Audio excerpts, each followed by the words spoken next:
Hi, Shan Archy. Hi, John. How are you? Great. I haven't talked to you in like 3 hours now. I know. Jeez. Don't you miss me? Yeah. Anyways, yeah. I'm super excited that I'm not passing up the, Tracy! Definitely sleeping by you, John, not Tracy. Unbelievable. My gosh. Wow. Is that Donnie down there in the name of Kermit? It Yeah. is. Hi, That is. Donnie. All right, well, I'm going to turn this mic over to you for a few minutes, Shannon. I'm going to take a quick break. Again, congratulations to Ricky Lee from New Jersey. He is the last winner of one of the many Paul Fest tickets we're going to give away today. Congratulations to Ricky Lee. Yay for Ricky. How many tickets do we have left to give away? Probably like, how many? How many did we give away? Like 4? I think there are officially 4 left. Nice. Anyways, I am in the middle of work here. I wasn't expecting to come on here early, but I don't want to look at John and Daniel's faces, so I figured I'd throw a wrench into the mix. Okay, Shane, welcome home. Anyhow, I'm going to have my guests start coming on at 5 o'clock Central Time, 6 o'clock Eastern. I'll just give you a quick rundown of who I'm going to have on. I'm going to have Ed Vallejo. He is an alternate delegate out of Arizona, and he's also going to be doing security for Paul Fest. He was also in a documentary concerning Ron Paul, which was very good. I believe it's called America for Liberty. So if you guys haven't watched that, be sure to do so. Also, I'm going to have military personnel from the Navy come up and speak on behalf of our military support for Ron Paul and why they choose to support him more than any other candidate. I think we all know the reason for that. Stephen Eberle, John. Okay.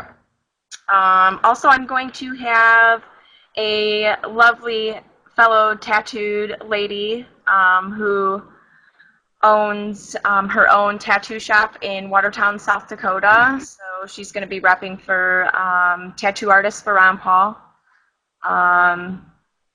Also, I'm going to have someone who's all near and dear to our hearts, Mr. Shane Laurie. Yay! Nobody cares about him. Don't care. And also, I'm going to have a gentleman by the name of Tom who's pretty knowledgeable about, I don't want to call him a prepper, but he knows what coins to collect, what their value is, and if anybody has questions for him, I'm sure he'll be more than happy to answer and inform you as far as that goes. Let's see. Also, I'm going to have one more special guest who I am so blessed to be having on here. Her name is Cindy Lake. She was elected delegate out of Clark County in Nevada, and she was also elected Madam Chairwoman. So it'll be nice to hear from her. She's always willing to help out the Liberty Movement in any way that she can. She's been involved for years and years. So anyhow, that's kind of a preview of what I'm going to have. Of course, I'm going to talk about my new YouTube channel called Complete Shan Archy. I welcome all new subscribers to that. Shameless plug. But anyhow, yeah, so that's what I'm going to be talking about. And I hope you guys stay around and enjoy it. So we'll see what we can do. I also have a personal Paul Fest ticket that I would like to give away to the person of my choice. If that's okay with Mr. Ron Paul Radio. And yes, if you sub to my videos, occasionally you'll get to see me naked for Ron Paul. That was a funny video. Or Shane, naked for Ron Paul. Your choice. Oh, geez, I hope not. Hey, John, do you happen to have the link to my channel handy, or could you get it? You're really quick at doing Yeah, I that. can. Give me a couple seconds here. YouTube.com/. Let's see. Wow! Whoa, perfect timing. Speaking of naked. Yikes! Ah! User. Lord have mercy. Figures. Who's this? Thanks, John. There's the link below for my YouTube channel. If you guys could subscribe to that, I would appreciate it. Best YouTube channel ever. Oh, John. Extra spooning session for you. Did you get your plane ticket yet? Oh, sorry. No, I'm not going to fly. Joe Blaze, actually, the guy for Rides for Ron Paul, has made me an offer I can't refuse. So instead of spending like $250+ on a flight, I'm going to be hopping in with somebody driving down to Illinois from Madison, Wisconsin for $125 round trip. So. Okay. No, I'll have to ride down to Tampa all by myself. I'm sorry. The thing I'm going to regret, John, is not going to that brewery with you for the beer tasting. Yeah. Well, it's not beer tasting. They just give you two full free beers. Yeah, they give you free beer, not just a taste. Yeah. Anyways, sure, okay. My brother, sorry, brother. Close your eyes. Why do people keep popping up here? Oh, I don't know. Oh my God, I'm getting attacked. Ah! How do I shut off my messages? This is horrible. You know, I'm going to make it a green room. Hold on. I'll fix it. Yeah, please. I'm feeling totally violated.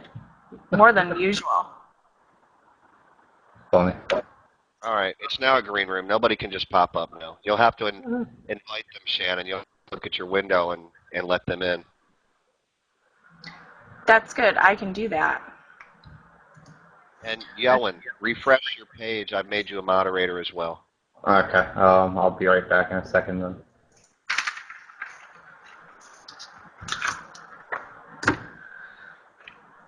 Oh, goodness.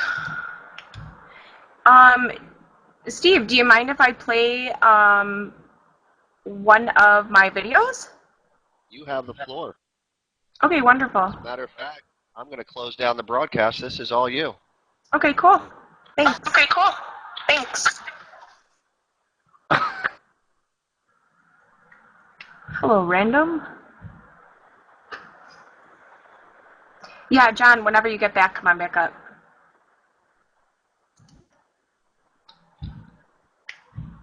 I'm just going to pull up one of my videos here.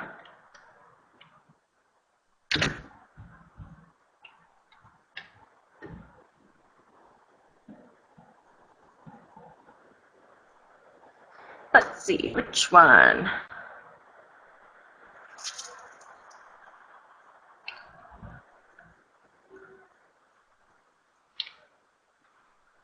Actually, I'll go ahead and play two of them.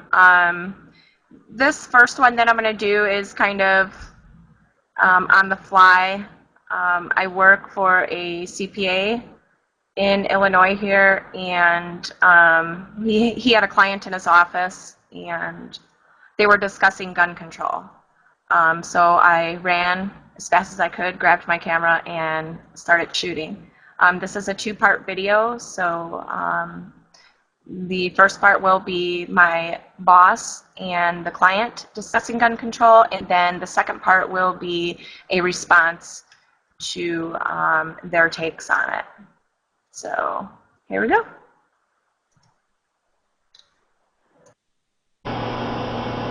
Hi, I'm Shannon, and this is Complete Shan Archy.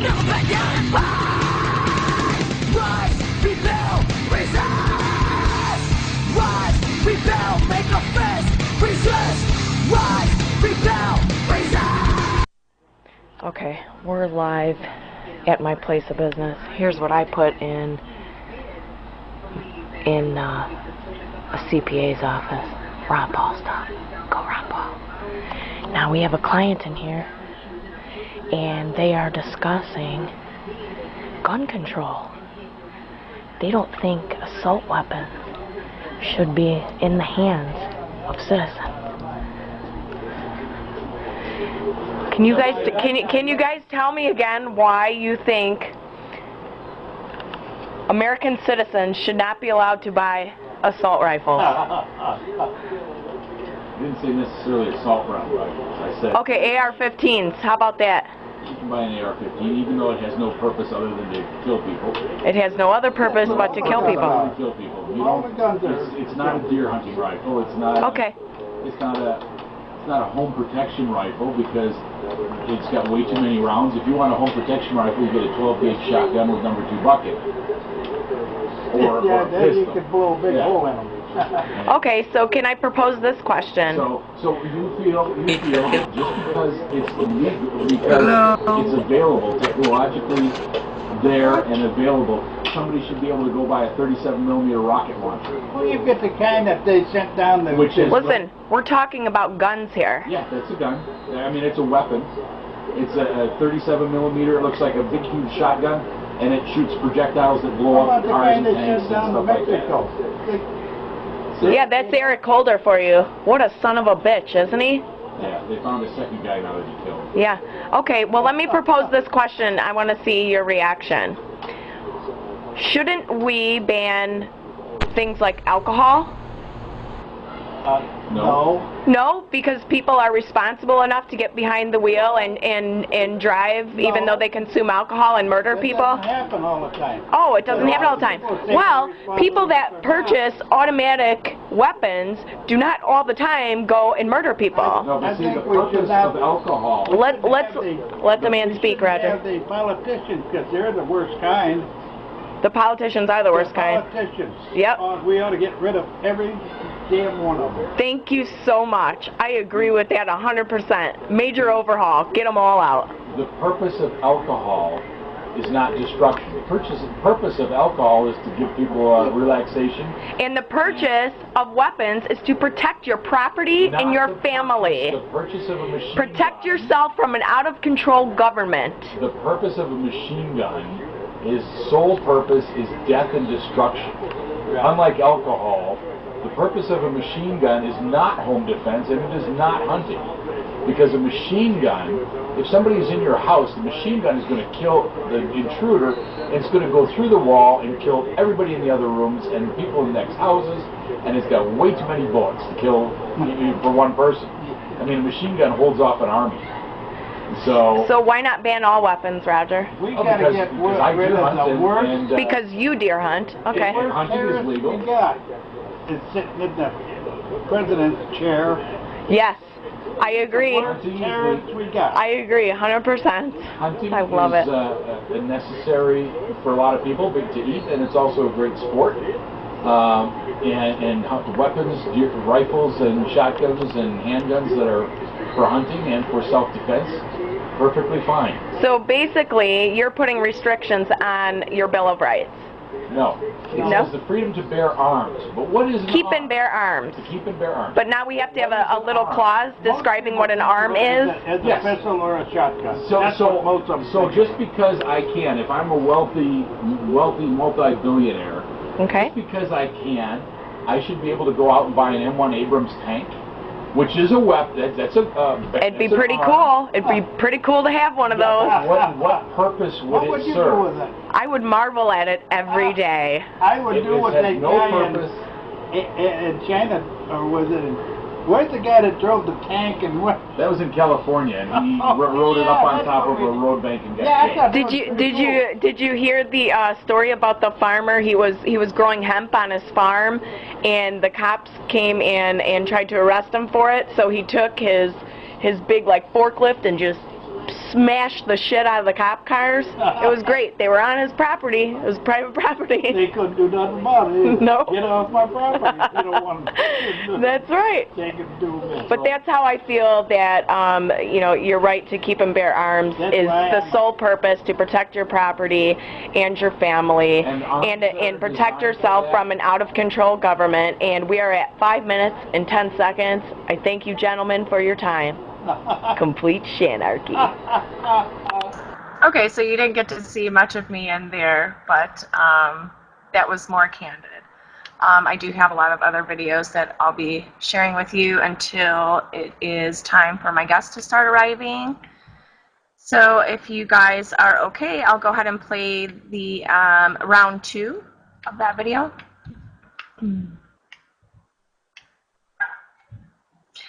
Oh, Ray, maybe after this one, I'll show the one where I cry my eyes out. I tend to do that when it pertains to our rights and our loss of freedoms. It's very sad to me what is happening in this day and age.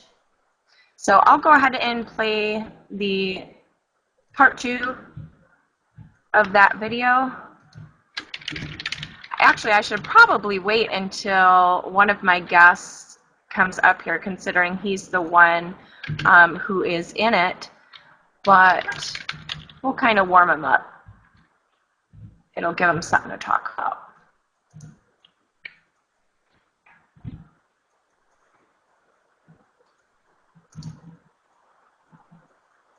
Okay, here we go. Hi, I'm Shannon, and this is Complete Shan Archy.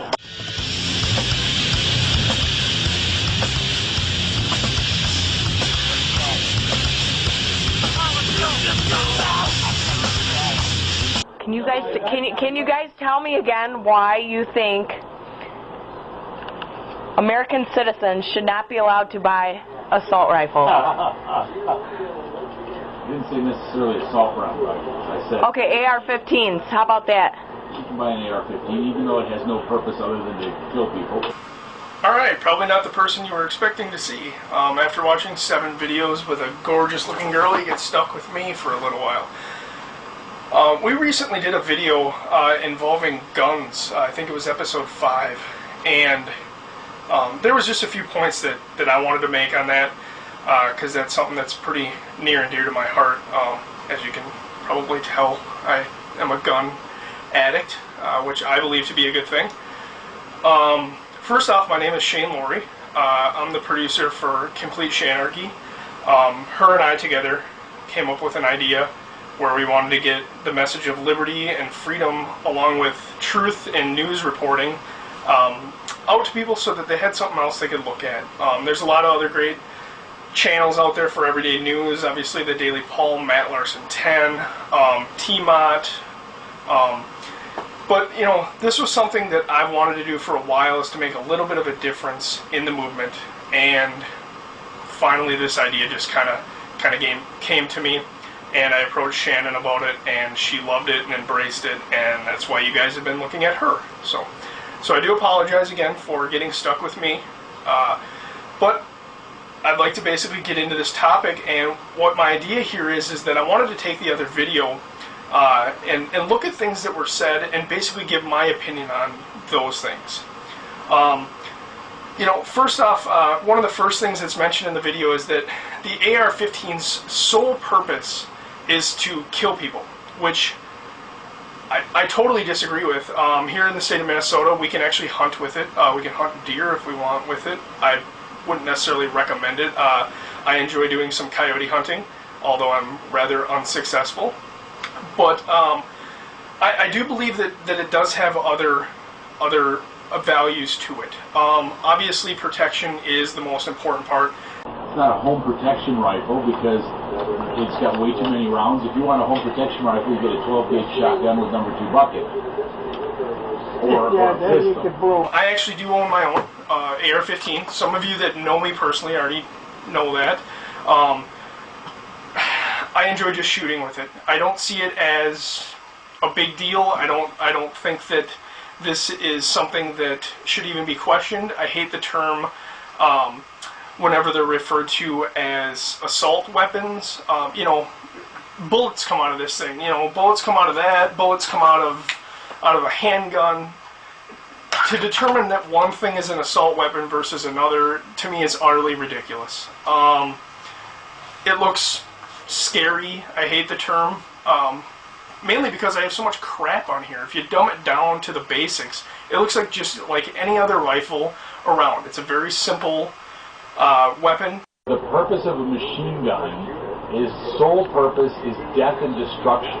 That it's not a good home protection weapon. I totally disagree. It's the ultimate home protection weapon. If somebody breaks in my house, I'm going to want this over this shotgun. This right now has a 20-round magazine in it, one in the pipe. If I have somebody break into my house and I need to go to a secure location and I basically get to choose one weapon, I'm taking this with me as long as I have the room in that location. Many of you probably have never had the privilege to be around firearms like this, but I don't want 2 or 3 rounds, which was basically suggested in this video. If you've ever had a magazine and tried to load one of these things, they're not exactly the quickest thing in the whole world to load. It's going to take you a while. It's quite noisy. I don't need the bad guys hearing me loading a magazine. I would just as soon eliminate the bad guys. So as far as the number of rounds is concerned, give me as much as you possibly can. I'm going to be a lot better off than having 2 or 3 rounds and then saying, oh shit, now what? Now I give up. Now I have to try and make a run for it. This is my house, damn it. I'm going to defend it till the death. And I'm definitely going to make sure that I have either A, the smarts, or B, the firepower to do so. Unlike alcohol, the purpose of a machine gun is not home defense and it is not hunting. Because a machine gun, if somebody is in your house, the machine gun is going to kill the intruder, and it's going to go through the wall and kill everybody in the other rooms and people in the next houses, and it's got way too many bullets to kill for one person. I mean, a machine gun holds off an army. If I have someone come into my house and threaten my life, I want every single amount of ammunition, guns, bombs, whatever it might be, to destroy that threat. It doesn't matter to me where the bullets go beyond that point. My life is in danger.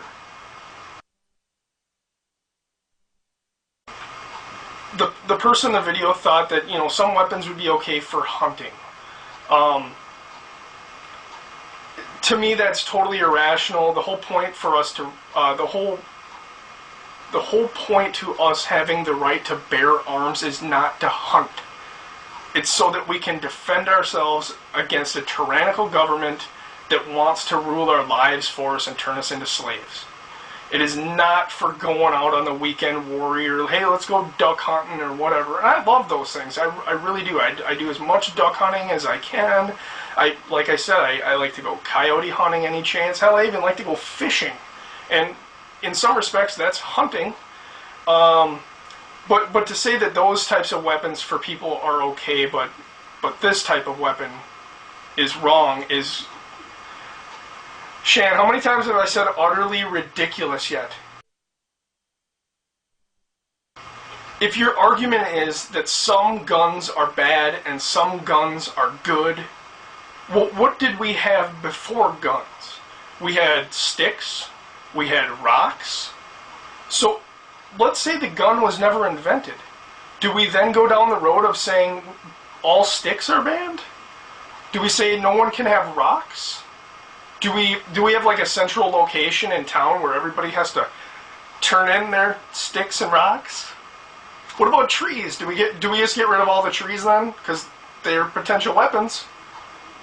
I think that you can see that I'm very passionate about this, and that the arguments that I'm putting up are completely ridiculous. But I think you can see the underlying point to them that I'm making. That until we can understand as a society what is right and what is wrong, it doesn't matter whether somebody is holding a stick or a gun.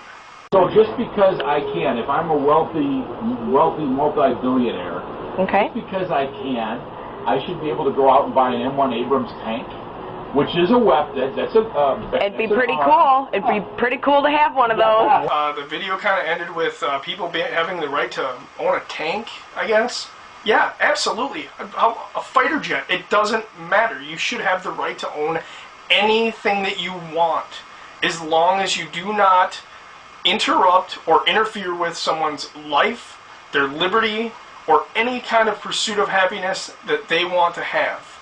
Hey, thanks for watching Complete Shan Archy. If this is your first time watching our show, click that subscribe button so you don't miss anything this crazy girl comes up with next. Also, let's work together to spread that message of liberty. So please share her videos across the interwebs in the hope that we can all work together in achieving maximum freedom. Okay, so that's a pretty good topic to discuss. Agreed.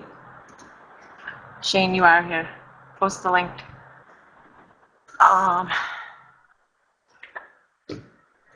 Anyhow, yeah, if you guys have a chance to check out that link that John posted, that's a perfect example as to why, you know, we have the Second Amendment. Pardon.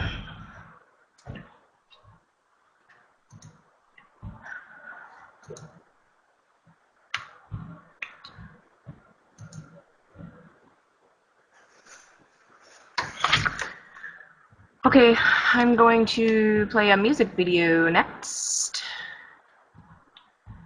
Then perhaps we can see a naked woman for Ron Paul.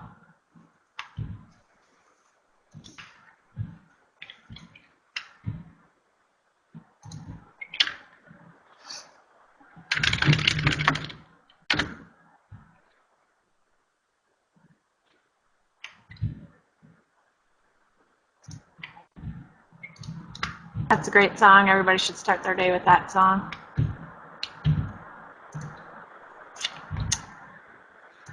All right.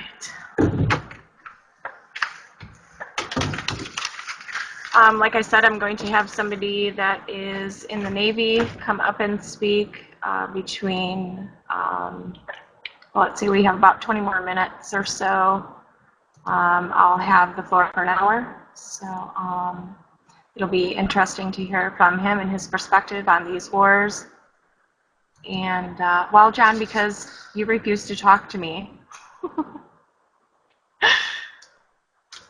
do you want to come up here and talk about it, John?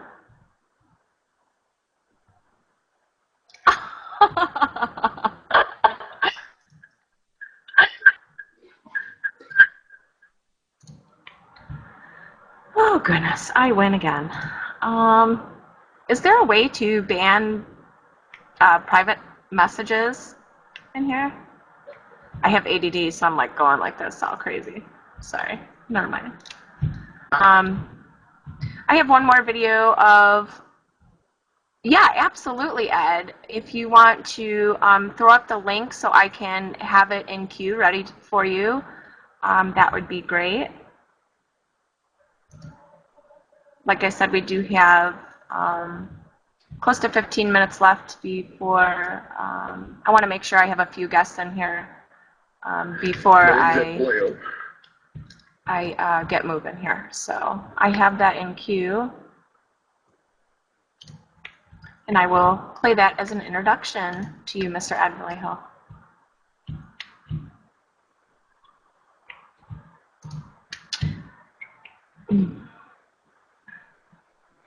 Bill, I'm not sure. Am I not sounding okay for everyone else, or is it just Bill? Let me know. Maybe there's something on my end that I can do to fix it. Okay, thanks, guys. I read my Voxer, thank you, Shane. I'm gonna play one more video of mine, and then I will play Ed's video, and we'll go ahead and get rolling, I suppose. I think I have Tom in here also. Tom, are you in here?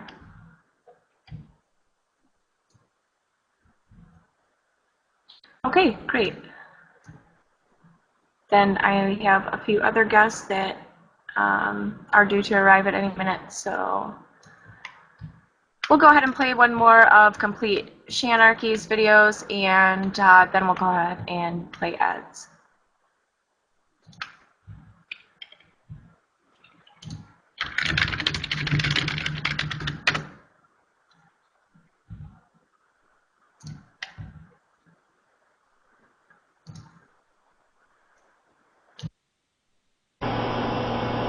Hi, I'm Shannon, and this is complete Shan Archy.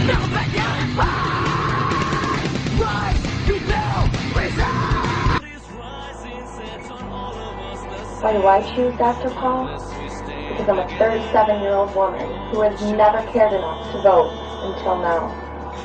I am a woman who has never, ever been interested in politics until now. I no longer feel the need to be politically correct in my words or my actions. And now, thanks to Dr. Paul, I'm a part of the most historic movement of all time that generations will be talking about 30 years from now, probably more. Ron Paul has people reading books that they would never read otherwise. He has people craving to know more about their rights and to know what they can do to change the hearts and minds of not only people in this country, but across the world. I do not know of any other presidential candidate who inspires so many people to jump outside of the box, do something outrageous. And this goes for people across the entire spectrum, every spectrum known to mankind. And yes, he is just a man. And yes, his ideas may seem utterly outrageous and completely off the wall to those who have never truly known freedom. But he is my choice. He will get my vote. He has taught me more about this country than any history book that has ever been offered to me. So why not, Ron Paul? Why not cast your vote for the only candidate who is truly different from the rest? Why not stick it to the government in such a huge way by voting for the man who is the biggest threat to their machine? Why not prove to those who say that he doesn't stand a chance, that he can win? And for me, he has won. He is my president. He has sparked the fire underneath this movement to the extent that it will keep burning, not only for our lifetime, but for those to come. And he's done all of this absolutely alone for 30 years. I don't want him to be alone anymore. So be inspired, be the change you want to see, and vote for Ron Paul.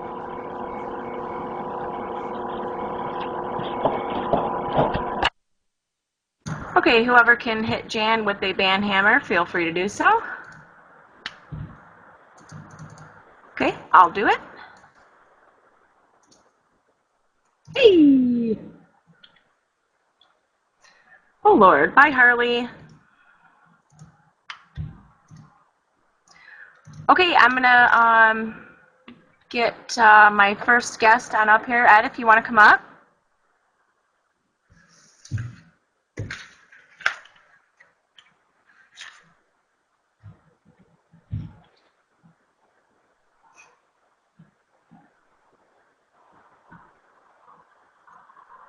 Paging Mr. Ed Vallejo.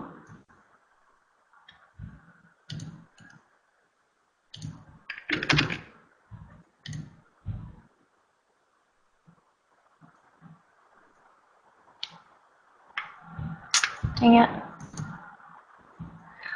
John Yoen, are you still in here? I need your help up here, please. Croatian, huh? Hi, new user. Yay. people around the world in support of Ron Paul and this liberty movement. I love it.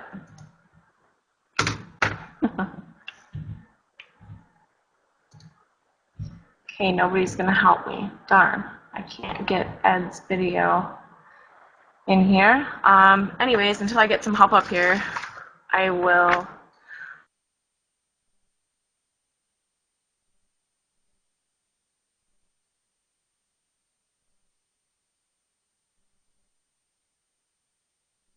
Here, I will post the link down here. If somebody can get it ready to play for when Ed comes up here, I would appreciate it. Hang on one second.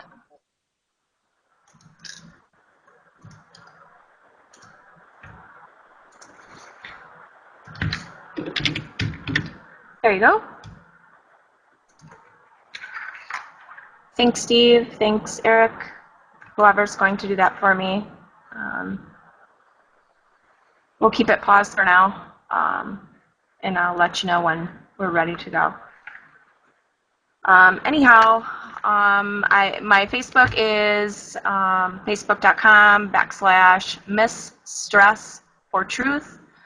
You can get a hold of me on there. Also, my YouTube channel is Complete Shan Archy, and my Twitter is @Shanthrax. So yeah, if you guys have anything Liberty inspired to say to me or a topic that you would like to see me do a video on, feel free to voice that to me, and I'll do my best to take care of that for you. I'm super excited to be here for this telethon. This movement means the world to me, and I'm sure it's very important to all of you. I have tried my best to spread the news of Ron Paul and the truth to everybody that I can. Being in the profession that I'm in, it's a daily struggle. You saw the video with my boss. I'm fighting some pretty some people that are really stuck in their ways and have been for quite some time. So sometimes for people that have never truly experienced freedom, it's frightening to them, it's stressful to them, and you have to remember to try and spread your message as effectively as possible. I think we're all guilty sometimes of getting upset with others who don't agree with us. Hi, Steven. There's our Navy guy. But like yesterday in RPT, I discussed a couple of ways that are kind of non-conventional for people who might be afraid to get out into Vallejo. Into communities. Thank you, Steve. To get out into their communities and spread the message of liberty, and so they're afraid of people looking at them weird, or somebody not agreeing with them, or what have you, or sparking an argument. So my two ways that I have done quite often is, say I'm in the grocery store doing some shopping, I'm in the checkout line, I will pick up my phone even though nobody's there, and I will talk about some kind of story that was in the news pertaining to a loss of one of our rights, or maybe a protest that's going on, something to that extent, so I can bring up Ron Paul's name. It's very important in this movement that you implant a seed in not only as many people as you can, but for me, my goal is to reach at least one person. Ron Paul has stated time and time again that we need to work on changing the hearts and minds of others, and so that's what we need to do, and we need to stay doing that regardless of the outcome this November. So another way that you can spread the message of liberty and implant the Ron Paul seed into somebody's mind is, carry a book around with you, like say you're in school, or you're at the library, or you're at a park, whatever. Simply get some literature and open it up and pretend you're reading it, even though you've probably read it a billion times, like I have. But if people come across and see something, especially if you look as I do, it will tend to stick in their head, and that's what it's all about. You just want to spark some kind of interest in them. So anyways, let's go ahead and get Ed up here, and we'll go ahead and start this video. Ed, whenever you're ready, get back up here.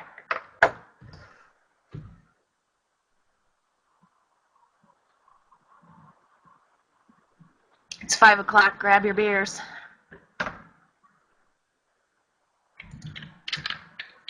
Oh, you are up there? Yes, you are up there, Ed. Okay, we'll go ahead and play this video while the real live Ed is on his way. This will be my first guest. His name is Ed Vallejo, and this will give you a little bit of an insight as to who he is and the relevance he has in this movement. My name is Ed Vallejo,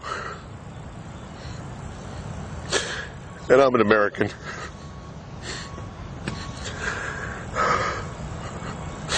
You see that thing behind me? That's the Washington Monument. And now see that thing behind me? That's our nation's capital. Why am I crying? Because I'm here. And what brought me here?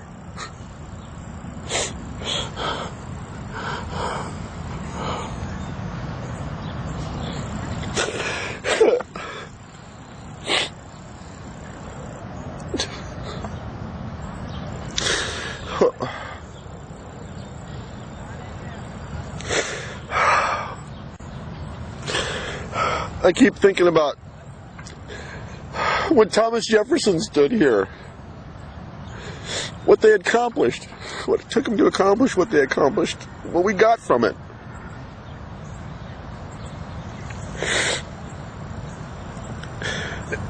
And what we had, we don't have now.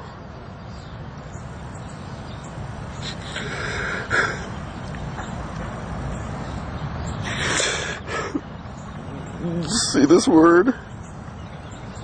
See this word? Up until a little over a year ago, people were afraid to say this word out loud in public. Unless it was about a new car or soda.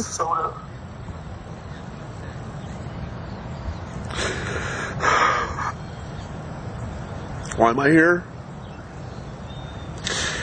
Because hopefully a bunch of people that feel the same way that I do are going to be here so we can be together, so we can spread the message. And what Thomas Jefferson did, what all those great men back then did.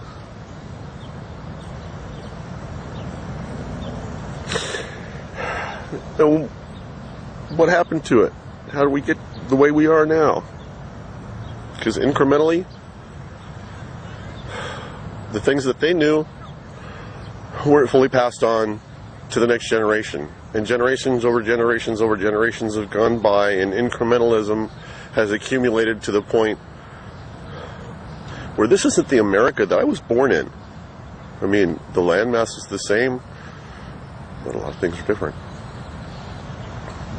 It's 7:30 in the morning. They're just now starting to set up the stage and get some operations going and things like that. And nobody here. We're going to start over there at the Washington Monument. We're going to march up Constitution Avenue, right to here. And we're going to have a rally here in front of our nation's capital. And there's going to be some great men say some great things here today. And hopefully it'll stir some emotion in some people to where they'll want what we want. And we can all get together and try and make this country a little bit more what it was when I was born, and maybe incrementally, if we work hard enough,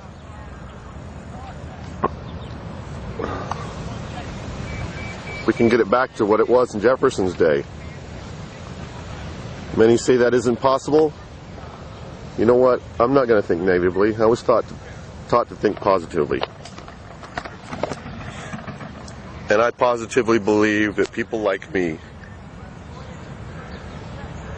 that catch the fire of liberty in their heart, they look for themselves. They search out for themselves and find out what the truth was back then. Not what they're trying to tell you what they say the truth was back then. Investigate. Find out for yourself. Find out what it was really like back then and what they had. And look around you today and find out what is it that they had that you don't have. What are you missing? What did you lose? Was it worth anything to you? Is it worth anything to you today? Do you want what they had? Do you want even a piece of what they had? Huh? Do you want your children and your grandchildren and their grandchildren to have what Thomas Jefferson had? Liberty. Is it really worth it? I think so. And I'm going to work for it with all my might. And they can kill me, but they can't eat me. I'll show you more as more people come in. Wow, Ed, that was absolutely amazing. I'm sure a lot of people in here and across our nation share your passion for this movement and liberty in itself. So I thank you for being my guest. I'm blessed to have you on here. And yeah, thank you again. You know, I put that video up on my YouTube channel because I wanted people to see the inner me.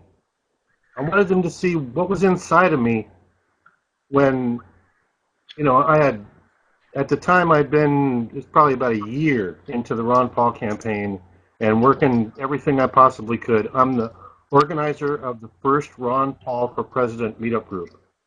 And here in Phoenix, we had been doing work for about a year, and Ron had called and said he wanted a rally or a march in Washington, D.C., and we said, what Ron wants, Ron gets. And we coordinated a big effort. There was 11 of us here in Phoenix, Arizona. Took us 41 hours in a couple of vehicles driving straight through onto D.C. in July of 2008, where we met with thousands and thousands of Ron Paul supporters. And we got there a couple of days early. That video was taken, I'm still working it out. The video was taken the morning of the march. Okay? I'd been in town for a couple of days. It had hooked up with a lot of nationally organizing activists and stuff, and you know, having fun and partying and everything that was going on. Well, by the time the march day came up, I got up, I was alone in the hotel room. I got dressed, I got everything ready, got everything together. My thing was a little bit different from everybody else's because I was one of the lieutenant out in the security, doing a lieutenant marshal. That's why I was wearing the Revolution Marshal shirt. And I had a cab drop me off on the back end of the lot of the west end of the White House. And I only got halfway across the lawn before I broke down. Because it you know, everything that had led up to that point was coming to a head for me personally. Because here I am, I'm walking onto the west lawn of the White House. And it so overcame me. I was overwhelmed with it. But by this time, I had been screwed enough by the mainstream media that I had become the media. I was one of those that had become the media. I had been doing editing for Freedom's Phoenix, doing the news online. And we had learned up to that point by the mainstream media that if you don't become the media and you don't record it, it never happened. Okay? And when I got on that lawn of the White House for the first time in my life, and I got overwhelmed with that feeling, I knew that I had to get that feeling on camera. I had to share it with others. I had to have them understand, why am I there? Why am I crying? Because I wasn't there with my family on vacation with the wife and the kids and maybe some grandkids and going to look at these historic places. That's not what I was there for. I was there because I was angry over what has been done to the past few generations of people. You know, for a long time, I was a little bit mad at my parents. I was mad at myself to start with. Then I was mad at my parents. Then for a while, I was mad at my grandparents. And, you know, after reflecting on it a little bit more fully, I had to understand that a lot of this stuff that we're suffering under right now started in our great-grandparents' day. That's 4 generations ago for me personally. And this is how long this incremental taking of what is ours has been going on. And that's, you know, that basis of why we're doing what we're doing. Why? Because there are rules written that people who are supposed to represent us are breaking. That's the bottom line of the whole thing. And it follows us all the way through everything that anybody's done for Ron Paul. If you've done anything at all or tried to further the message of Ron Paul, you know exactly what I'm talking about. So that's why I wanted you to start with that video, Shan. I thank you so much for asking me up here, you know, to share with these good people what I know. Absolutely, Ed, and I thank you again for taking time. I know you're busy at home watching grandkids and all of that, but I thank you again for taking the time out of your day to enlighten some people that may need a different perspective on our movement and the passion that it takes and the passion that people need to further this message and make a real difference. And you, sir, have done that. So I applaud you for that. I understand that you're going to be a lieutenant marshal for the armed security at P.A.U.L Fest. Right. I'm super excited to see you there and meet you in person. I wanted to ask, do you think that that we will have any...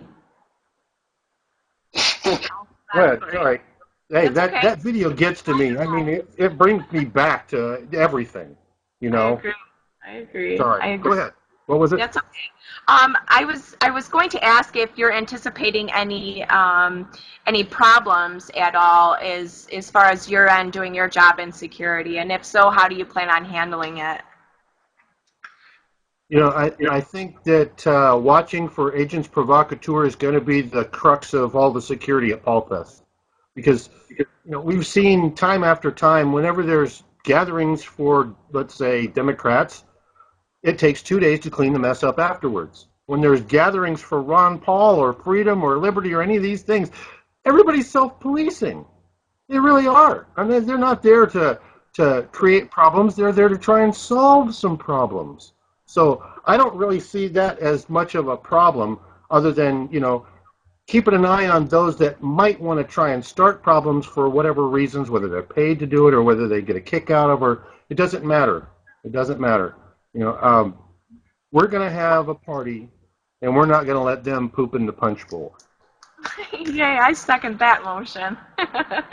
Also, I understand that you're an alternate delegate out of Arizona, so you will be attending the actual convention, correct? That's correct. I'll be working security at P.A.U.L Fest on Friday and Saturday, and maybe a little bit for Sunday morning. From what I understand, I'm supposed to get on the bus on Sunday morning. They're going to bus us to the Sun Dome, where we'll have our own VIP section for the delegates and alternates that we get to sit in for attending the P.A.U.L Fest. I'm bringing David Fitzgerald. He's one of the congressional district chairman here in Arizona, who's a staunch Ron Paul supporter from day one. So I made sure that he got my guest pass, and he'll be attending everything that I get to attend. So when we get to Ron Paul's rally, he'll be seated in the VIP section down front, where they'll have a seat for me also. But they'll be giving me a different pass where I can go up into the delegate alternate section. They're going to have a section set aside for drinks and food and stuff like that for the alternates and delegates. So that's going to be really cool. And then as soon as Congressman Paul's rally is over, they've been working with the RNC. Then they have provided a bus for us delegates and alternates to be picked up and then taken to Joe Robbie Stadium, I believe, where we will hold the largest reception in the world. I can't wait. This is definitely our chance to make our movement and what everybody's been fighting for absolutely historic, and I truly believe that it's going to be. Our numbers are there. You know, we have Ron Paul has supporters in the millions. So, you know, I'm so proud of you again. Are you going to be live streaming at all? And if so, I'm working on having a live stream in high def 1080p available for. I mean, if I have it live and I get it going, I'm working on. I still have to get Windows 7 and install it on my laptop because I'm having a conflict with my new camera. I get all this stuff resolved. I'm going to turn the camera on at Phoenix Sky Harbor Airport just before 7 o'clock on Wednesday, August 22nd, next Wednesday. I'm going to turn on the live high-def cam when I climb into the Phoenix Ronvoy, where I'm one of the drivers. We'll be driving the Ronvoy from Phoenix, Arizona, all the way to Tampa. We'll have a stop in Tucson, a stop in Las Cruces, New Mexico, a stop in Austin, Texas, and I'm not sure if we still have a stop in Louisiana or not. But we're going to be giving stuff out, I mean, DVDs and handouts, so we'll be hanging up banners all along the way. Hopefully we'll be meeting up with the other Ronvoys that are coming in someplace in Florida before we get to Tampa so we can all convoy in. So, I mean, there is so much stuff going on. Just to try and get the route to the... Just to get the route to the Ronvoys of everybody that's driving in up in a public place so that anybody that's actually driving in can look at that schedule and say, oh, you know what, we could meet the Ronvoy here. It's only a couple miles out of our way. And then we can decorate our car and drive along with the caravan that's going to show up. So, I mean... all this yeah, Ed, it sounds like you're such a busy man, you know, just in your regular daily life, and now on top of that, you're such an activist. I don't know what other way to put it, but you're tireless, and we know what Ron Paul says, you know, a tireless, irate minority will prevail. So I only have a couple of minutes left with you, Ed, so I want to make sure that if you have a chip-in link, I would really love it if you put that in the room here so people can donate to you and further your cause personally. I know that it would, in the end, further everybody's cause of liberty. So once again, I'm really, really grateful to have you on here, Ed. Thank you so much for taking time out of your day, and hopefully everybody in here will be seeing you at Tampa. I know I will. Okay, well, let's see here. Here's the chip-in link. And actually, I haven't had anybody put anything in the chip-in for a while now. It's up at $973. That money's already spent, and I could sure use some more, I'll tell you that. Anybody that could, please throw into the chip-in. Also want to give a shout out to RonPaulTribune.com.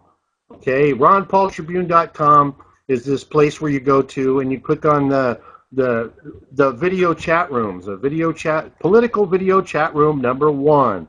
That thing has taken up so much of my time, but it's outstanding. I've met some really great people, like Shan right here. She's one of the people that I met here. That's how I hooked up with Matt Larson and Tracy Diaz and a few other really cool people. I can't wait to see all you people in Fall Fest. Can't wait to see you all there. We're all going to get together. We're going to have a really good time. And you know what? I'm doing security. So if you're having a good time with me, you can't be going wrong. And we'll be safe. But anyhow, yeah, if you know, John threw a link down there for he's doing a money bomb for all delegates. He's trying to get everybody's links combined into one, so everybody can Notice go. my link wasn't on his list. Right, he just said that he will add it on there. Thank you, John, for doing that. But once again, thank you so much, Ed, and I can't wait to see you in Tampa. Anytime. Freedom's the answer. What's the question? Thanks again, Ed. If I could have Mr. Stephen Eberle up here, please.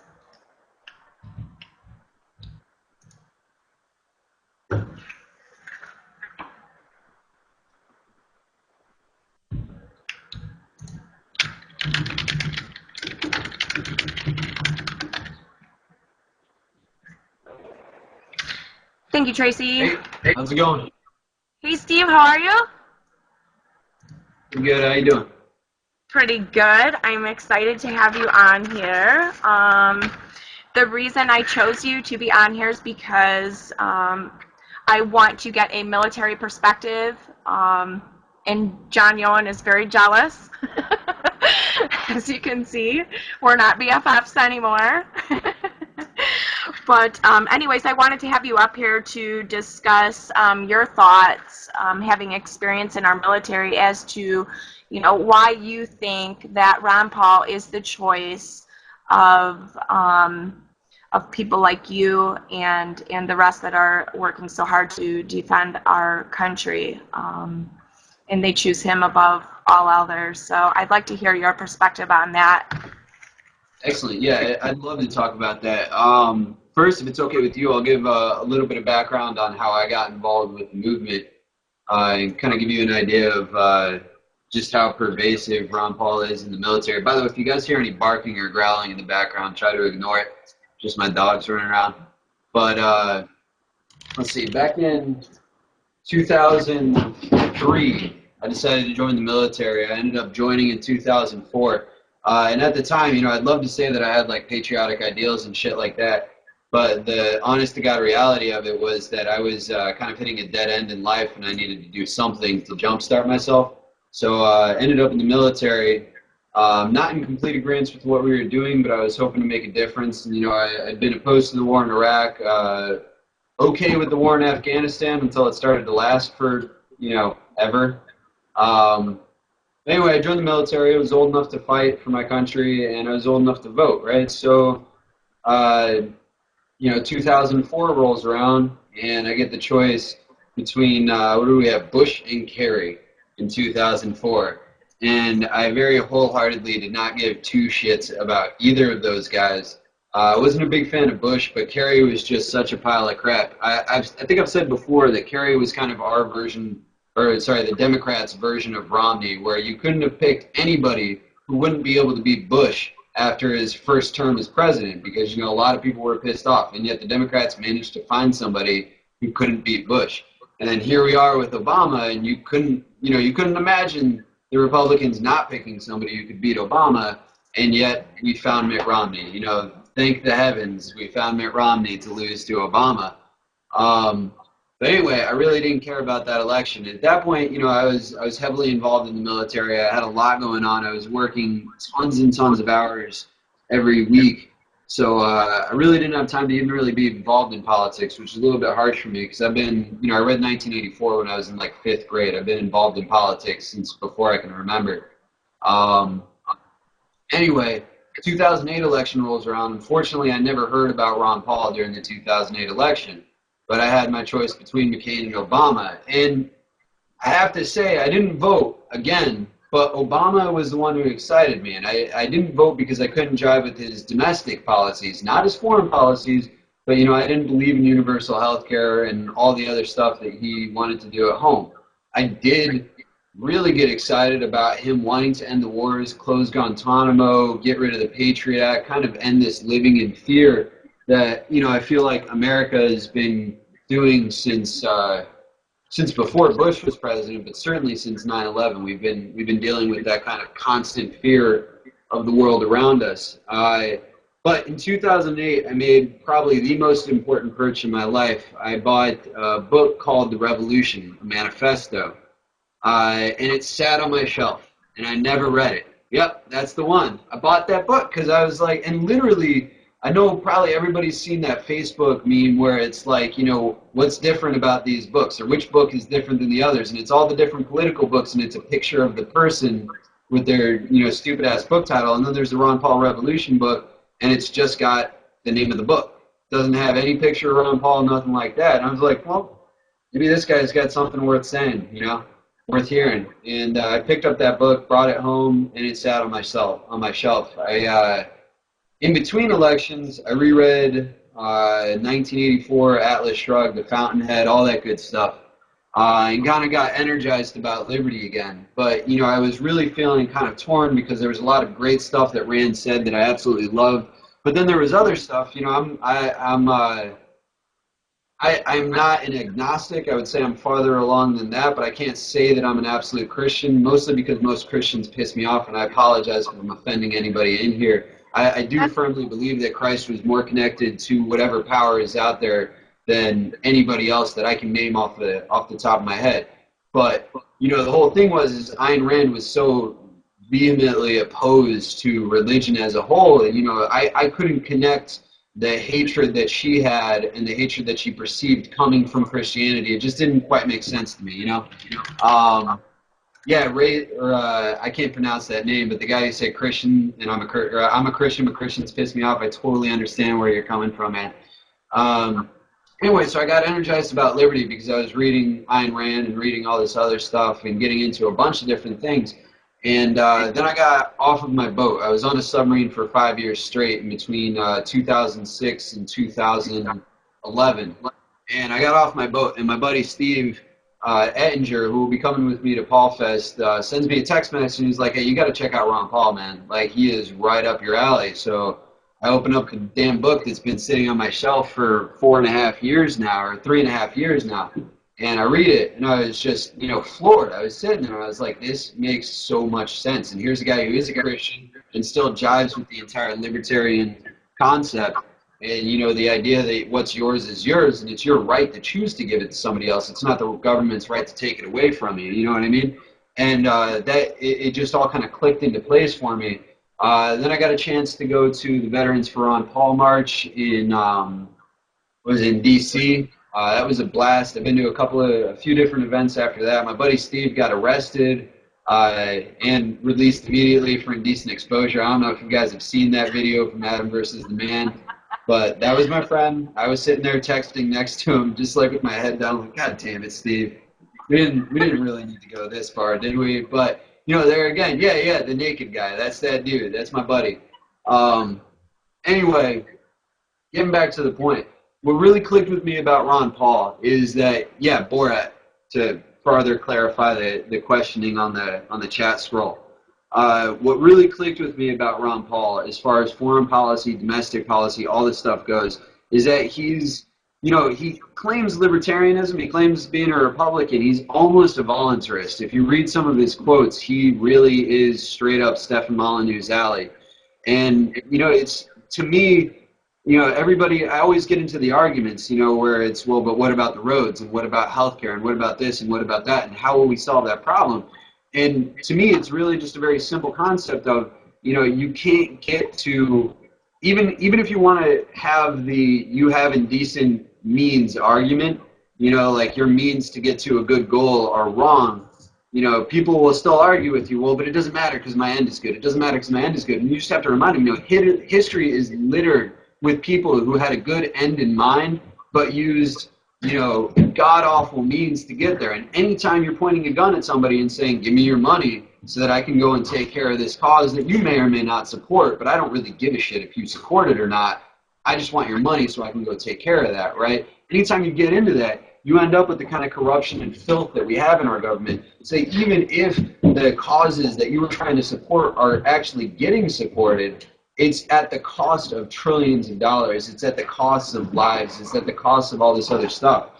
The other thing that hits home with me about Ron Paul is that the man served, you know, and that guy, like, you know, I kind of felt weird watching Ed because he was so emotional, but I understand exactly where he's coming from, because there was a moment in the debates where, you know, they were talking about sending us to war and like what it would take to send us to war. And Ron Paul just looked at them and he said, you know, you have to take this seriously. People are going to die. And every time I see a troop's coffin come home draped in a flag, my heart weeps for them. And I was just like, holy shit, dude. Like, because he meant it. You know, the guy actually connects with us. He actually believes in what he's saying. Now, I'm gonna burst a little bit of a bubble here. If Ron Paul is on the ballot, I'm voting for him clear and away. If he's not on the ballot, I may not write him in. I may vote for Gary Johnson. And I know that Gary Johnson is not Ron Paul, and I know that he's not quite Ron Paul. However, I'm looking at it from the point of view of getting the libertarian movement and that whole thing bumped up a level. You know, the more people we have voting at that level, voting for Gary Johnson or for the libertarians, that means that next time around, the libertarians are going to have a little bit of an easier time getting involved in debates, getting involved in this and that and the other thing. And that all does matter. I cannot say that I agree with everything that Gary Johnson stands for, so please, let's not even start down that road. I know there's a lot of stuff about him that doesn't quite hit home. There is some stuff about Ron Paul. I mean, you know, I love Ron Paul for his stance, and I think one of the biggest things that I do appreciate from Ron Paul is that the guy is willing to say, no, I don't necessarily agree with homosexuality or drug use or this or that, the other thing. It's not my right to take that away from you. That choice is yours.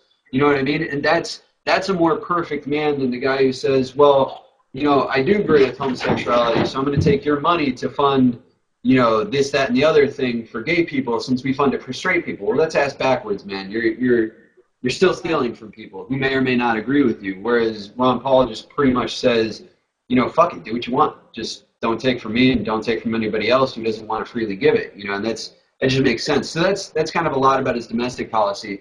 The big thing for me with Ron Paul is ending the wars, getting the troops home, doing all that stuff. And, you know, the strict knowledge of the fact that we would have a president in office who, if it came down to it and we did have to go to war for something, he would very, well, for one, he'd be reluctant to go to war. Not reluctant in the sense of, you know, being a pansy or being timid, but reluctant in the sense of he actually understands and values what the cost of war is. And the cost is lives of people like me and John and anybody else who volunteers themselves from the military. You know, we're on the chopping block. And right now, I can't say that I'm very proud of serving in the military because I'm on the chopping block for shit that I just don't agree with. You know, and for stuff that it doesn't matter that I agree with it or not. It's unconstitutional, it's immoral, it's wrong, and it's counterproductive, right? You know, like we were talking about, or like I was talking about before, sorry, I have a tendency to ramble. But, you know, this entire concept that, well, you know, we have this glorious end, or at least we suppose, you know, we project this glorious end that we're going to eradicate terrorism, right? And since our means of doing that are immoral and wrong, since we have bad means that can't justify themselves, since our way to get rid of terrorism is by bombing the shit out of people until they submit to democracy, fucking makes sense out of that sentence, right? But since that's our means of doing it, we're actually creating more terrorists, you know, worldwide. And I can't get on the bandwagon there. I get into this argument a lot at work with people who are just very strictly, you know, I'm in the military, I do what I'm told. And I'm like, well, you know, good luck with that. One thing that I do want to mention, too, a lot of people have worries about, like, the military inside the United States. I can't say that it's worrisome to me. I can also tell you that there is not a single person at my command or at any command that I've ever been a part of that would ever fire upon a civilian if ordered to. Not an American civilian. Apparently we're completely good with firing on Afghani civilians and Iraqi civilians, but that's another story. So, you know, I just kind of want to say, like, it's worrisome, definitely. I don't think you're going to convince any of us to put a gun towards anybody in our own country. Right. That's refreshing to hear, Stephen, because, you know, I know a lot of people are concerned about that. You know, we hear rumors, you know, on certain channels such as Alex Jones and, you know, all of that jazz that, you know, hey, our military is going to turn against us and they're going to take away our weapons if told to do so, you know, this and that. But I think for you, and this is just my opinion, I think Ron Paul is the only candidate who is crushing donation-wise via the military, strictly because, you know, he believes that, you know, the sole purpose of our federal government is to defend our nation, you know, have our troops on our borders, not to be the policeman of the world. You know, we all know this.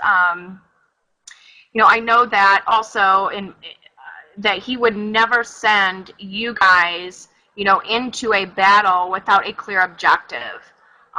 you know, these wars that we're experiencing now, and we have been forever and a day. You know, I think for many military men and women, they've lost sight of their goal. They've lost sight of who the enemy is supposed to be. And, you know, therefore, you know, when they end up coming home, you know, they suffer from a lot of grief. You know, we have PTSD disorders. We have a very alarming suicide rate among our veterans. It's very concerning. Suicide rates are extremely high right now. Right, and if it's an epidemic, you know, we'll just go ahead and say that. And it's very disturbing to me that our tax dollars are being used for all these experimental programs as far as big pharma meds on our military, in all of these research programs, and the end result is always put them on this medication or that medication, or we don't have a cure for this. Well, what is wrong with Ron Paul's cure? End the wars. Right. Very yeah, simple. attack the problem at its root instead of trying to treat it, you know, up top. It doesn't make any sense to prescribing pills to offset the shakes is ridiculous. You need to get rid of the cause of that. It's disheartening to me. You know, I was lucky enough that the stuff that I did, there's some harrowing stuff that I'm not allowed to talk about. You know, part of, as much as I disagree with what we're doing, part of what keeps my friends safe is the fact that nobody knows what we do on a daily basis, because the submarine doesn't have any kind of armor or anything like that. We're safe because nobody knows that we're even there, right? So I can't talk about specifics, but there's stuff that I disagree with that we did, that my boat specifically did, right? However, what's good for me is that I never had to look at the face of anybody that I killed or anything like that. You never had to see the honest to God truth of what was going on.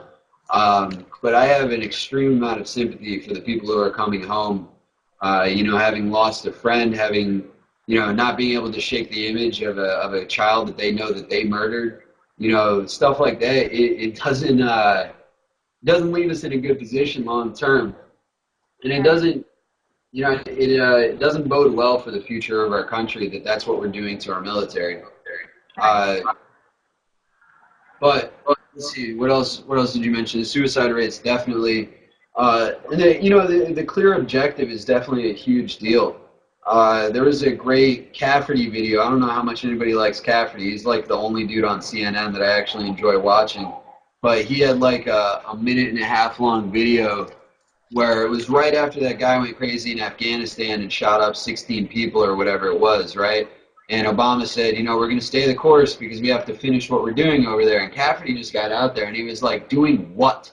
What exactly are you going to accomplish in another 40 months that you haven't accomplished in the last 10 years? You know, what are we doing? What exactly is your goal? And it's insane to me because people, you know, Democrats understood the peace movement when Bush was in office.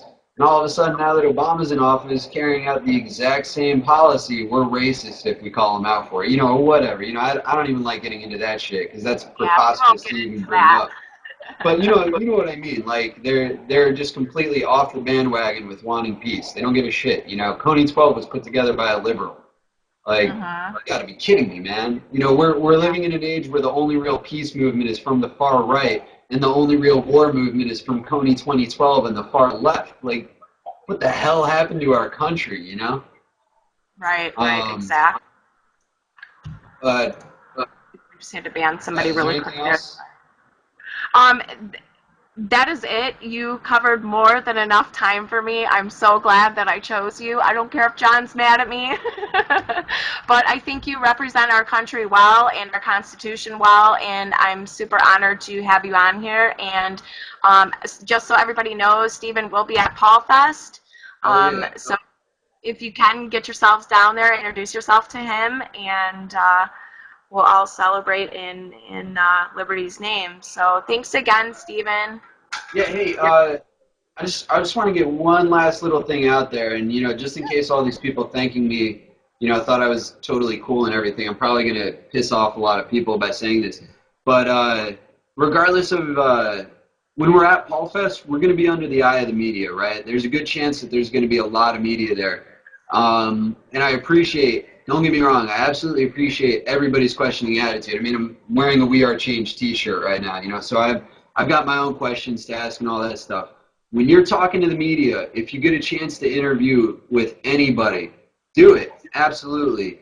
But, you know, CNN, or not CNN, C-SPAN is full of independent callers who call up, say something about Ron Paul, and then start talking about how 9/11 was an inside job. Don't get me wrong, man. I'm not trying to argue what we think or don't think about inside jobs, this, that, and the other thing. What I'm telling you, all of you, and myself included, is that when you start to get on that kind of stuff, people shut off. You know, they just put a tinfoil hat on your head in their mind, and they don't pay any attention to what the rest of your saying is. And they also, you know, they basically write off everything that you're saying, even if 99% of what you said was good, and then you bring up that one thing that's just too far out there for them. So focus on the big things, right? Like the stuff that me and Shan talked about, the foreign policy itself, the suicide rate within the military, stuff like that, where there's statistics to back it up, and you don't need to get into a conspiracy theory type debate or try to prove anything to anybody. Just, you know, if you talk to the media, make sure you stay positive and talk about the things that you know are going to project into people's minds and aren't going to be shut out immediately. And I know that's kind of a harsh thing to say. I know that we always want to speak truth wherever we get the chance. It's not a matter of being able to speak truth or not. It's a matter of being heard. It's a matter of being understood. And there's a time and place for everything. You know what I mean? That's kind of what it comes down to. So I think St. Paul said it best, right? Be everything to every man. So when you're talking to people who aren't on board with us yet, talk their language. You know what I mean? With that, I love all of you. Rock and roll. Thanks, Steven. We love you too. We'll see you at Paul Fest. All right, I'll see you later. Okay, take care.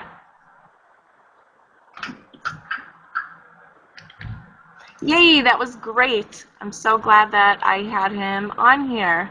I'm going to play a quick video from my YouTube channel. If Shane would be so kind to scroll that link along the bottom of the room, I would appreciate that. Just give me 1 second here. Coming up next, we're going to have Chantel Stockton.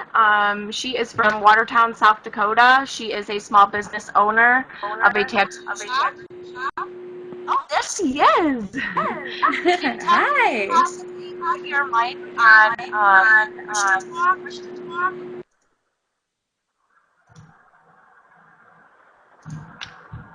You can't do it? Yes? Oh, that's so much better. Okay, great. Just so we don't have a lot of feedback in the room for everybody. Let's see. I'm just going to play a quick video of mine really quick, and then we'll get started, okay?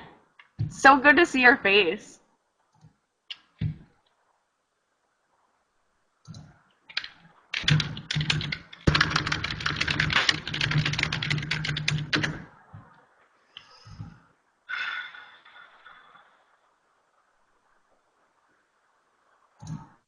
I got a tad bit emotional in it, so and it was done on the fly, so forgive my appearance. Hi, I'm Shannon, and this is Complete Shan Archy. Rise, rebel, resist! Rise, rebel, make a fist, resist! Rise, rebel, resist! Rise! Okay, I know I look like shit right now, but personally I don't care. I don't think that this can wait. Oh my god.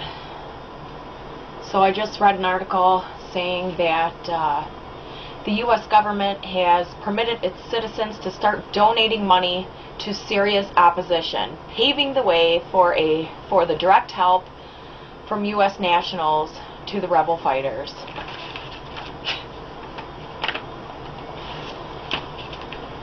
So not only are our tax dollars not enough to fund these wars,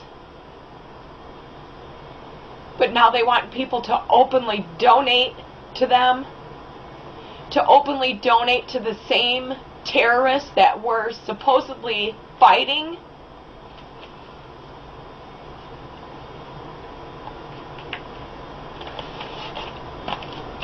What can we do to wake our military up, people? What can we do to get our military to support our own country?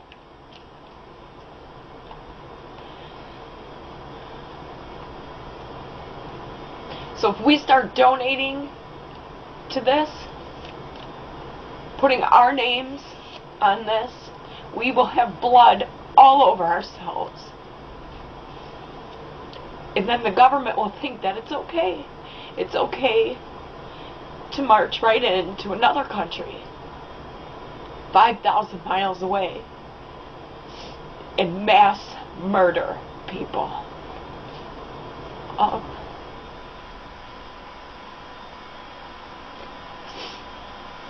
The time to bring our military home is now. The time for freedom is now. The time to protect our own borders is now. I'm sick of this government. I'm sick of feeling responsible for what we're doing overseas. I'm so sick of this.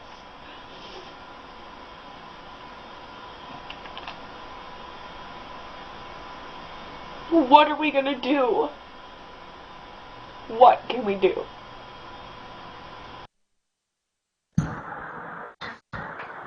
Okay, so that was my take on the latest about what's going on in Syria. It saddens me that not only are our tax dollars being stolen illegally, but now they're asking us to donate to these same terrorists that we're supposedly fighting. But anyhow, like I said, that's one of my videos. You guys can find me on YouTube at Complete Shan Archy. So on a lighter note, right now we have Chantal on. Like I said, she's the owner and artist at the Happy Pincushion in Watertown, South Dakota.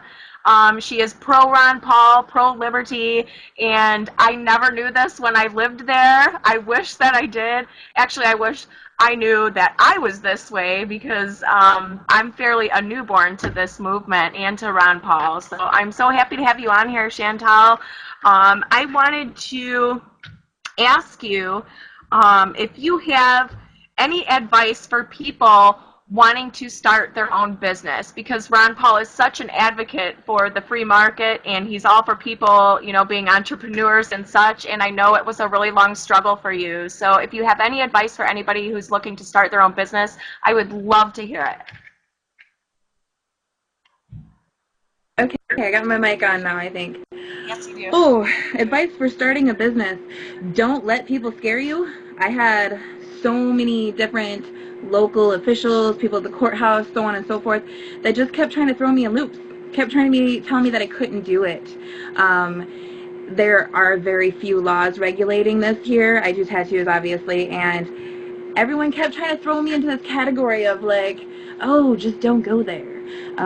You're bound to fail. You're not going to get anything done. You don't have experience. Why don't you go find a shop to work at? So my advice is inform yourself, educate yourself, and trust yourself. Go for it. I love hearing that. And you know, it's good to know that people, especially your age, yes, I'm a little bit older, but people your age are up and coming in entrepreneurship here, and doing whatever they can to succeed in life, no matter the opposition to them. I think Ron Paul is a perfect example of doing that. You know, we know that he's been involved on, you know, fighting for us and being our voices as far as being in Congress goes for 30-something years. So it's good to know that we have people like you out there furthering his message of liberty, and in spreading beautiful artwork on everybody's skins. That's my favorite. But anyhow, I'll say we'll just go ahead and ban that. Close your eyes. Anyhow, I've been kind of creeping on your Facebook, and I've noticed that you're really into healthy eating habits, and gluten-free, and no GMOs, all of that stuff. Are there a lot of places in South Dakota available for people like you wanting to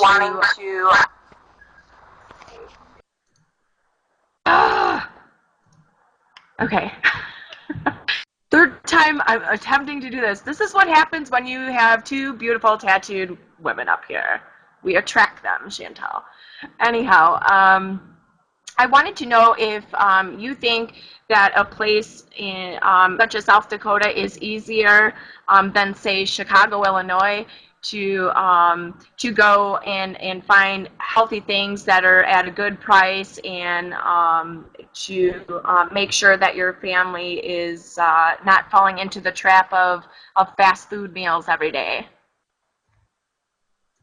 Okay, this is a sad one, and I don't really know what you're hoping for as far as an answer, but my answer is hell no. I have about 1/8 of an aisle at Hy-Vee, about the same at County Fair, and they both offer the same products that come on the same truck. And we have a health food store uptown, but it's really limited, nothing fresh. I rely really heavily on the fact that my friends have organic gardens and that we have a big yard. It's incredibly hard. It is really, really, really hard. And there's another creep.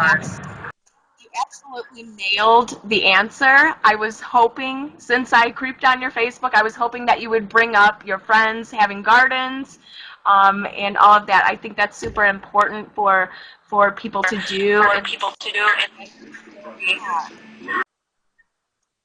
Steve, this is rotten. But I think it's very important for people to not plant grass seeds, but plant vegetables and fruits and things that you can survive off of that are not modified in any way, shape, or form by any government agency.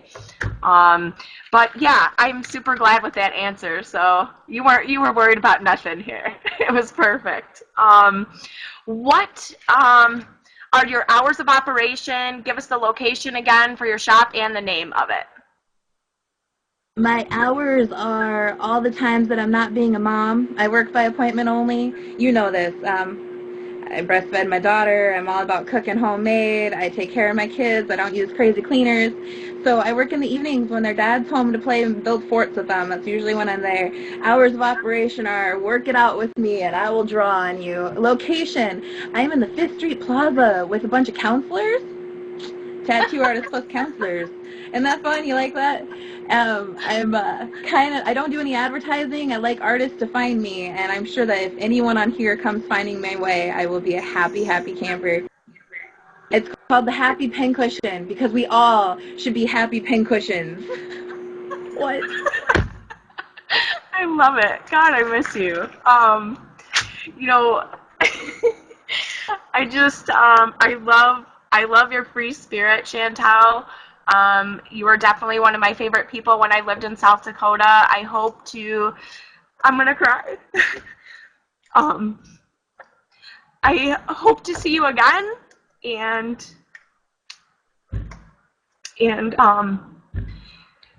thank you again for being a complete inspiration, not only to me but to this movement. So I'm blessed that you agreed to be on here and take the time out of your busy schedule to do this. So I thank you again, and I'll be calling you soon. Love you. I will talk to you soon, darling. You keep it up. Inspire people. Get it out there. Wear your heart on your chest. Courtesy of you. Okay, bye, Chantal. Ah! Okay. Shannon, Sorry about that. it's time to give Yeah, away what's a up, ticket.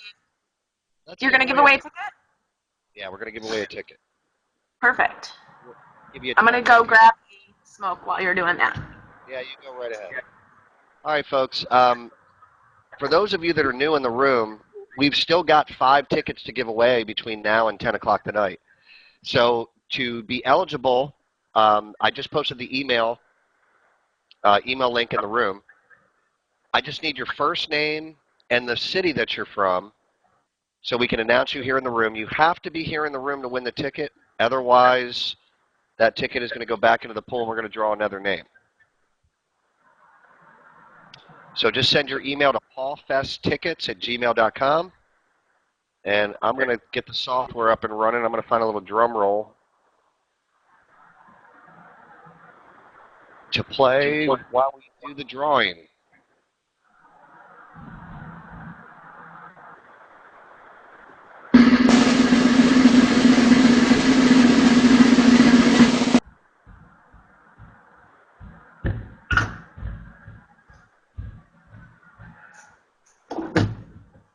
And the winner of the all-access 3-day pass to Paul Fest is John Ross. Is John Ross in the room? Yay for John! I think I talked to that guy earlier today. John Ross, are you in the room? Paging. Oh, there he is. Okay. John, congratulations. You actually won one of the tickets. What I am going to need from you, though, is I need you to send another email to paulfesttickets@gmail.com. I need your address so we can actually mail you your tickets. And John is actually in Florida, Jacksonville. You know what, John? John Yowen, who is coming to Paul Fest, is from Jacksonville, too. You guys might want to think about carpooling or something. Oh. Okay. I didn't know that you knew that. All right. Well, congratulations, John Ross. Congrats, Shannon, John. Congrats, John. Yay, there's Cindy. Hi, Cindy. I can't hear you. Is your mic working? You may have to hit the little microphone icon up at the top of the screen.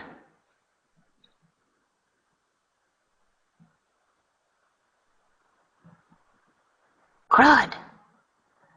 Steve, you want to try and guide her through the audio process, please?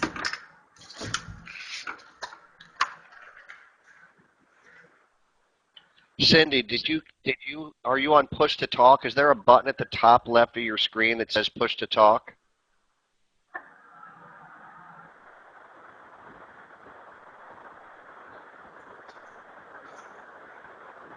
If there's a button that says push to talk, you've got to hold that button down while you're talking.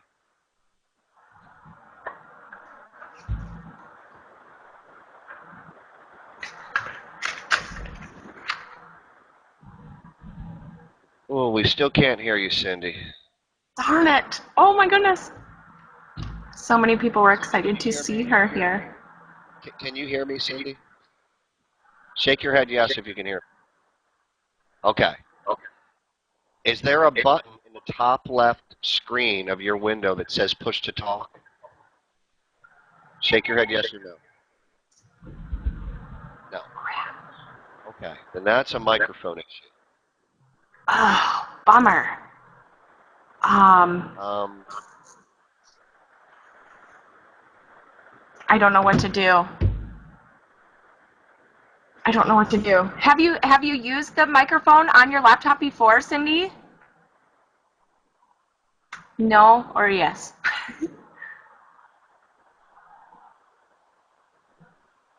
Crap.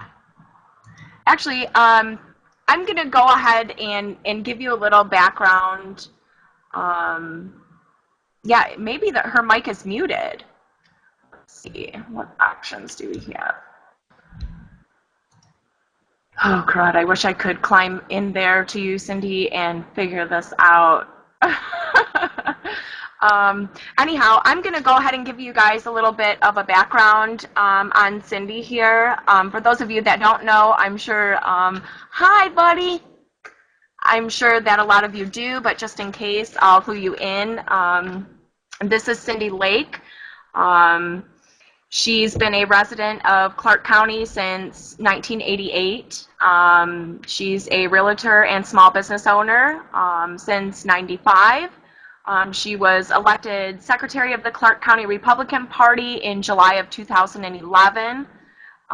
She was appointed Madam Chair in 2012. Bravo, Cindy. She has a very extensive amount of advocacy for our movement here, and She's also worked as a volunteer for multiple Republican candidates. In 2010, she's been a volunteer for the Ron Paul presidential campaign since 2007. She was a Nevada state delegate in '08, and she is recently elected as an at-large national delegate to the RNC. That was in May of 2012. She had the second highest number of votes. Again, bravo to you, Cindy. Let's see.